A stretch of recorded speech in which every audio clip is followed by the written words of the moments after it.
Pessoal do Arquibancada Tricolor, estamos aqui para o nosso tradicional Fala Bandana, o tradicional programa que fala do São Paulo e que ultimamente não tem motivos para falar muito bem, né? A gente esperava que esse ano as coisas melhorassem. 2014 a gente falava, agora vai porque é um ano de eleição, o Juvenal vai colocar a mão no bolso, ele deve ter colocado a mão no bolso, mas apenas para ficar mais elegante. Porque as contratações que foram feitas para São Paulo não foram, assim, nenhuma grande contratação, tirando o Pato, que foi muito mais uma oportunidade do que necessariamente uma contratação de peso. Apesar que, assim perto do que está esse elenco, eu até estava colocando no Twitter lá, eu estava fazendo do Twitter do @arquitricolor, né, que é o nosso Twitter oficial, e eu coloquei lá que o São Paulo só podia estar jogando mal daquele jeito, de propósito, para que a torcida parasse de criticar o Pato. Né? Nessa linha já Daniel Perrone e outros tantos, Borges, já colocaram assim, quero ver agora alguém reclamar do Pato. Então, vocês devem imaginar o seguinte, quando o Pato foi anunciado, todo mundo fez, que horror, o Pato, que não estava jogando nada e tal.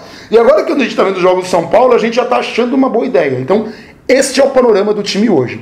O São Paulo está desarrumado, a gente está muito próximo do que era o ano passado, aquele time que entra desanimado, que nos jogos decisivos o time não joga, às vezes goleia um pequeno e depois não joga por, assim, muito tempo. Eu acho até o time pequeno que é goleado pelo São Paulo, os caras vão tristes para casa. Então, o que está me preocupando nos últimos tempos do São Paulo? Ok, as contratações chegaram agora, é pouco tempo para trabalhar, mas, primeiro, nós vamos ter o efeito Muricy. O Muricy, eu estava conversando com o Ricardo Senna, que também faz parte da equipe, ele e o Regis, né? A gente só contrata pessoas com R no nome, né? Ricardo Senna e Regis, só eu que não tenho R no nome, mas tudo bem. E aí eu tive que arrumar um apelido. Eu estava conversando com o Ricardo Senna e ele falou, o problema é que nós não vamos ter o efeito Muricy. Ou seja, se o São Paulo começar a despencar, a coisa pode degringolar e a gente não ter uma salvação. Então, assim, esse time corre risco? Seria, assim, master apocalíptico eu chegar e falar, o time está correndo risco. Pelo que está jogando, é um bom candidato a gente passar sufoco no Brasileiro, não no Campeonato Paulista. E a Copa do Brasil é uma incógnita, porque é um campeonato de nível um pouco mais baixo. Então, nós temos a seguinte situação. No Paulista a gente não corre risco, tanto que a gente é líder do grupo. Imagina, né? Mas o que acontece com o São Paulo? O problema do São Paulo não é de agora. O problema do São Paulo já vem de algum tempo. O São Paulo, quando conquistou os torneios de 2006, 2007 e 2008, os campeonatos brasileiros, ainda que nesses 3 campeonatos, um deles a gente tenha tido o melhor ataque e a melhor defesa, ainda assim, todo mundo deve se lembrar que esses campeonatos tiveram um gosto meio amargo. É difícil falar, Campeonato Brasileiro, um gosto amargo. O Campeonato Brasileiro é um campeonato de peso, é um campeonato grande e ninguém está desmerecendo. O problema é que o São Paulo, depois daquele time grandioso de 2005, que era muito raçudo, e que ainda teve um fôlego aí para mais 3 campeonatos brasileiros, já era um time que não conseguia se impor diante de rivais e diante de jogos importantes. Então, de lá para cá, o São Paulo não é um time que quando vai jogar um clássico, a torcida não sente mais aquela confiança. O São Paulo não entra favorito num clássico, nem mesmo quando o oponente está em crise. Né? Então, assim, a gente vai jogar com o Palmeiras, com algumas raras exceções. A gente fez um jogo do Palmeiras que a gente goleou o Palmeiras quando eles foram rebaixados, que foi um jogo assim, mas aí o Palmeiras também estava para lá de Deus me livre. Mas assim, o São Paulo não entra com essa coisa de favorito já há algum tempo. E jogos importantes, começou aquela cena da gente ser eliminado sempre por algum time brasileiro em um campeonato internacional importante, no caso a Libertadores. Quando a gente conquistou a Copa Sul-Americana, que por mais que seja a Série B da Libertadores, não interessa, a gente ainda conquistou daquela forma, né? O Tigres, aquele time ridículo, fugiu do jogo no segundo tempo. E antes que alguém fale, mas o São Paulo não tem culpa, não tem culpa mesmo. O Tigres é que é um time ridículo, podia ser banido do futebol, com todo o desrespeito possível que você possa ter por um time. Eu só vou lembrar um episódio recente do São Paulo. O São Paulo foi jogar contra o Palmeiras, teve uma bomba de gás lacrimogêneo no vestiário do São Paulo, e o time entrou pro segundo tempo, perdeu, ok, mas teve a hombridade de jogar. Então, eu não estou defendendo o Tigres, mas que aquilo não foi legal pro São Paulo, aquilo não fez bem pro time conquistar um título com só metade do tempo. O que está faltando pro torcedor é isso, é ter um time que os jogadores peguem a camisa com vontade, os jogadores vibrem, os jogadores sofram, a gente vê pouca vibração no time, existe uma apatia que não dá para sacar onde está a origem disso. O último jogador, tirando o Rogério Ceni, que vibrava assim, era o Carleto, que acabou se machucando. E a gente tem o Rogério Ceni, e a gente tem agora, na lateral esquerda, né, o Uruguai, que chegou, pelo menos ele tem aquela coisa da catimba, de chamar a torcida, de fazer jogada. Álvaro Pereira foi até agora a melhor contratação aí. Tá bom, outro estrangeiro que chegou, colombiano, atacante, pelo menos chuta. Então, assim, tem uma coisa que melhorou no São Paulo e Portuguesa, quem assistiu o jogo, o time foi apático, o time jogou mal, teve 2 oportunidades claras de gol, mas as oportunidades da Portuguesa foram melhor construídas, e o Rogério teve que fazer um baita milagre no final do jogo pra gente não perder a partida. Então a Portuguesa mereceu ganhar, mas pelo menos o Pabon chutou no gol, né? Por exemplo, contra o Palmeiras, por exemplo, o primeiro chute de São Paulo aconteceu aos 46 minutos do segundo tempo. O primeiro chute é gol, né? Então tem muita coisa para consertar no São Paulo, né?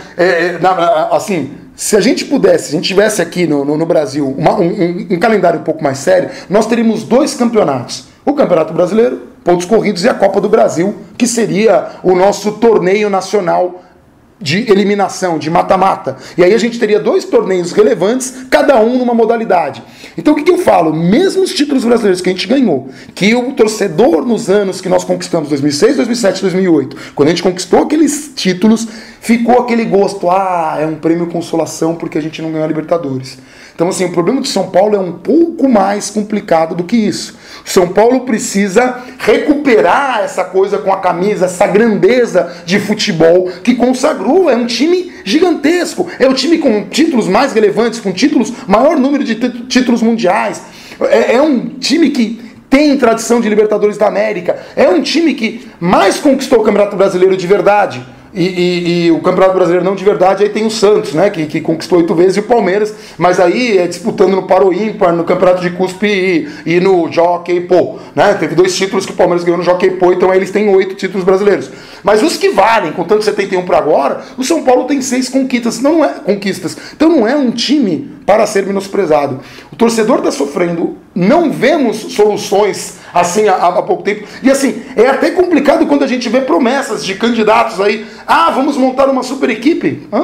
Peraí, né, calma. Porque o que a gente precisa é consertar, tentar entender por que a base não está rendendo o que se espera. Não dá pra gente revelar um Lucas a cada 1000 anos. E um Lucas, não dá pra gente não ter um modo de jogar bola que seja replicado pela base, para que a base já comece a aprender. Não dá para ter um diretor de futebol se bem que agora o diretor de futebol a gente pode reclamar que veio, né? Pelo menos tem um que agrada a todo mundo. Mas assim, não dá para ver, eu não vou criticar, não vou nem falar o nome dele, é o Adalberto Batista. Não dá para ter uma pessoa dessa rondando o Morumbi. Assusta, tem muita coisa para ser consertada no São Paulo. Enfim, próximo desafio nosso é com São Bernardo.